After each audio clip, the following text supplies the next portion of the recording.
In family business, there's a tendency with the majority shareholders to kind of impose their view of how things should be done. The majority shareholders, or the people that feel their views have more validity for whatever reason, push their view through without proper discussion, and that could create fissures within the family. I really believe that in some ways it's impossible for an external individual to prescribe any kind of solution to a family from the outside. My view on how issues should be addressed really is from the family members trying to understand all the different kinds of structures and configurations and governance policies that other families have, and try and look at their own family and find out what the best fit is. Families in Asia have a certain cultural context that they would have to be sensitive to. This is a very intangible set of operating principles, methods of interaction between family members that they would have to understand. The outlaw is someone who marries into the family and will obviously have an impact on the dynamics of the business side of the family. I mean, anyone moving into a family will obviously change, the pool they enter. The positives really depend on the way the family and the business they represent see the people coming in. In my culture, the people that would end up marrying into the family would very much be separate from the family in the business sense. Now, this creates a problem when the business and the family are intrinsically tied together, because there could be the perception that they are being left out. It would be very positive in any culture if a person who married into the family tried to look at the family as objectively as possible, to analyze the problems without wanting to get too involved with the dynamic.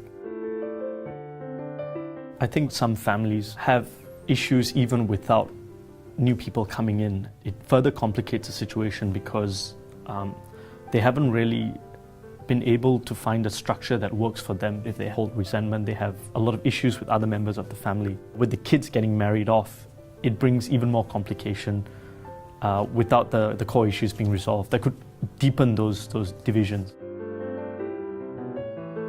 It's so cliche, but the communication between generations is something that might be difficult for some families. Just even parents being able to see their children as the people ultimately inheriting these shares and this ownership and the responsibilities that go with that. I know my dad will always see me as, the kid that crashed his bicycle onto his car.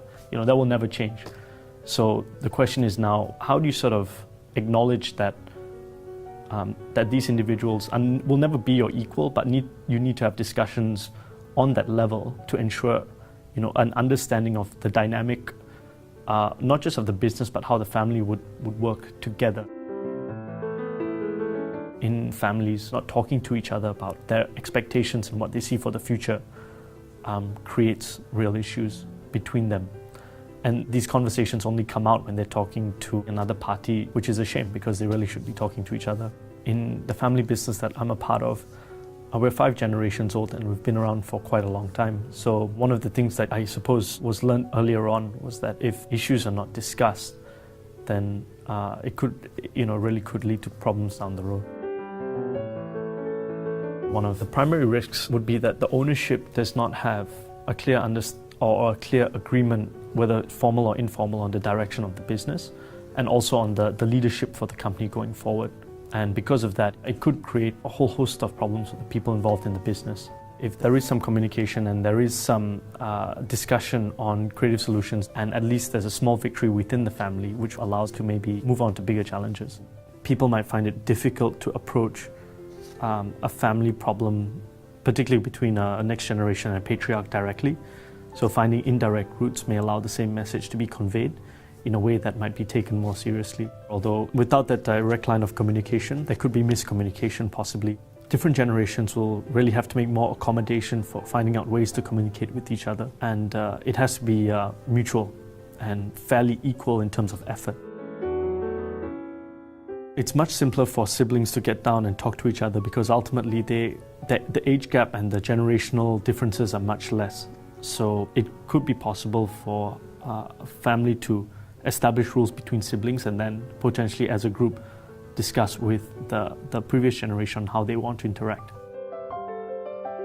If there's a disagreement on a larger issue, perhaps there is a smaller project that everyone could come to some agreement on and work together and essentially establish the relationships between each other to then go on and take on bigger challenges. A lot of families have foundations which actually serve this purpose to not just imbue the values of the founder or the values of the family, but to also provide a forum outside of the business where they can work together and collaborate and hopefully understand each other better.